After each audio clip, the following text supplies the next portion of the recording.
الفصل الرابع. طقوس. مد دكتور ريتشارد يده إلى الأوراق وفتح إحداها وشرع يقرأ. تقول المستندات إن مصاص الدماء يعود للعالم كل 100 عام لنشر الفساد والشر، ثم يموت على يد شخص لم يتلوث. وهنا قال دكتور ليفارسكي عابثا بلحيته: إن لدينا شواهد تاريخية على ظهور مخلوقات لها صفات مصاص الدماء، والعثور على جثث رقبتها مثقوبة في الأعوام 1759 و 1859، وبشكل أكثر تحديداً في الليالي المقمرة التي يتوازى فيها المشتري مع المريخ. ويمكن القول إنه كان يقتل في كل مرة ويعود لصورة المومياء التي نراها. وهل كان يعود من تلقاء نفسه؟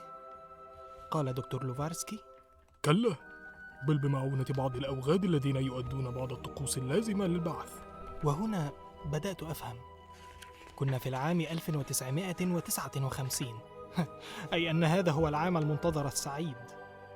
وفتح دكتور ماكس ليفارسكي ورقة صفراء وشرع يقرأ: أول الطقوس هو أن يؤديها أشخاص بلغ منهم الشر كل مبلغ. أي نحن؟ قال دكتور ريتشارد: إننا عبيد الفضول العلمي، وكلنا على استعداد لعمل أي شيء من أجل الحقيقة.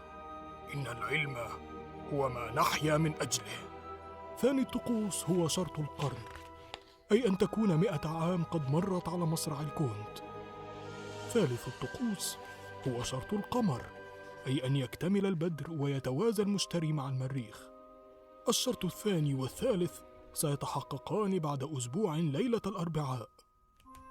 الشرط الرابع هو شرط الوطواط، يجب أن يوضع على صدر الجثة مومياء وطواط، وهذا ليس صعبا.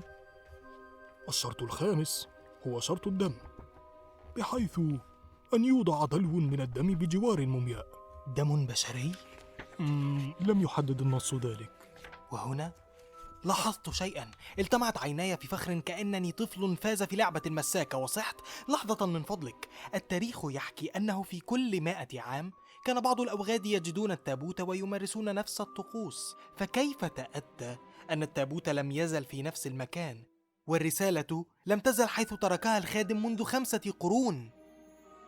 احمر وجه دكتور ريتشارد فترة ثم همس في استسلام: لقد فاتني التفكير في هذا بالفعل.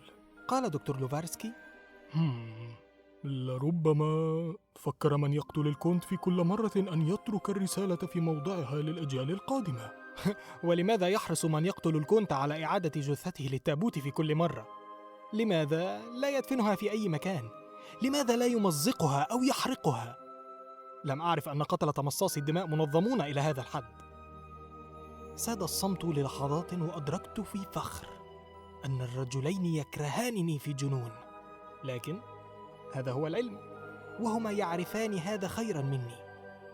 قال دكتور ريتشارد بعد تفكير: حسن يا دكتور رفعت، إننا مصممان على التجربة، والتي لم يبقى لها سوى أسبوع.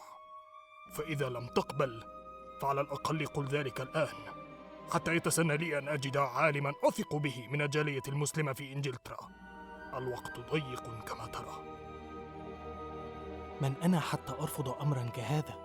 ستكون ليلة الأربعاء ليلة مثيرة بكل المقاييس. هكذا قلت لنفسي. كنت ساذجا كما قلت لك. إذن فلنبدأ. الوقت ضيق كما قلت أنت. لم يكن هناك أي شيء يقنع العالمين سوى التجربة في ذاتها، وكنت واثقا من نفسي أنني بدأت أعد عبارات العزاء التي سأقولها لهما حين تشرق شمس يوم الخميس والمومياء لم تزل كما هي مومياء. يا لها من لحظة يعرف كل منهما أنه أضاع عمره يطارد وهما. يا للحسرة، كان الأمر واضحا في ذهني تماما.